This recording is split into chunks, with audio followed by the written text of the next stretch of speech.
Hi, I'm Berkeley O'Keefe. And I'm Carol Daniels of the Daniels and O'Keefe team. Welcome to part one of our series where we show you how to make the most money from your house. We are going to start with one of our favorite homes that we are preparing for sale. It's a very much loved house, and you'll see why. Ready to get started? I am. Let's start with the outside. The first impression that a buyer has of a house is at your front door. We do want to talk about what we see the minute we approach this house. So some of the things that we're seeing here now that buyers are going to see when they walk up, first off, is just some leaves and some cobwebs and things. So we're going to have the house pressure washed so it looks really great and shines bright when people walk up to the front door.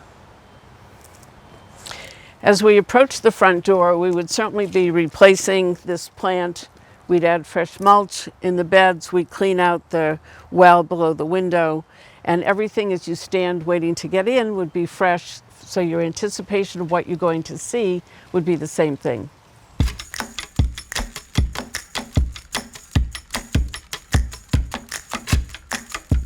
All right, Carol, let's start with the living room here. As you can see, the owners have started to do a little bit of cleanup and sorting. Where do you see this room going?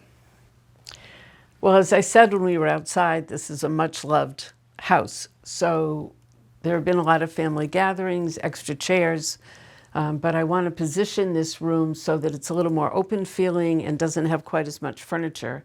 I also noticed there are hardwood floors underneath the area rugs, so the first thing I would do is pull up the area rugs, and I know the owners aren't going to refinish the floors, but I think we could offer a credit at closing to the buyer for refinishing these beautiful hardwood floors. I'd also take down the little pans that are at the mantle, and certainly this piece that blocks your view somewhat. I know that when people walk in a room, they're looking to see where they're going to watch television, but I'd rather remove this television than leave it there, because I think another seating arrangement, you could wall mount a TV over the fireplace and have a love seat and a sofa right here, and have that be your focal point for the TV.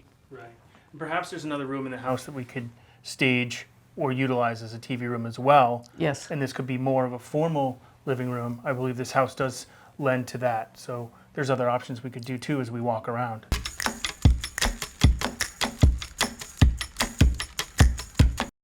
All right, Carol, we're in the breakfast room. Right. This is one of the most utilized rooms in the home.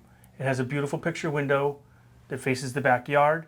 I think we can reposition the furniture a little bit to make it a little more user-friendly. Any thoughts you have? Sure. Well, I remember when we met with the owners, we sat at this table and they told us this was their favorite room. When I called this outside a much loved house, you can see all the collections from all over the world. We are dealing with a buyer that doesn't collect anything. So I think we're going to have to pack up all the collectibles that are on both sides, pare down this cabinet a bit. Usually we leave like 3 items on a shelf to display, and then do what you said and reposition the table, talk about leaving these 2 chairs here. But this is really a multi-purpose room that someone will enjoy.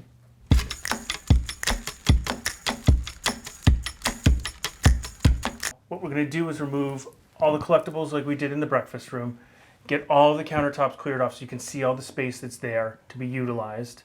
What thoughts do you have? Well, I think to some of today's buyers, the kitchen may seem small, but it's actually in proportion with the breakfast room right there. So again, remove all of the collectibles. I think, as you said, everything off the counter. What I find when people start stacking their food, a buyer's impulse is to think that there's no room in the cabinets. This may be done for convenience, but the impression is that they've run out of room.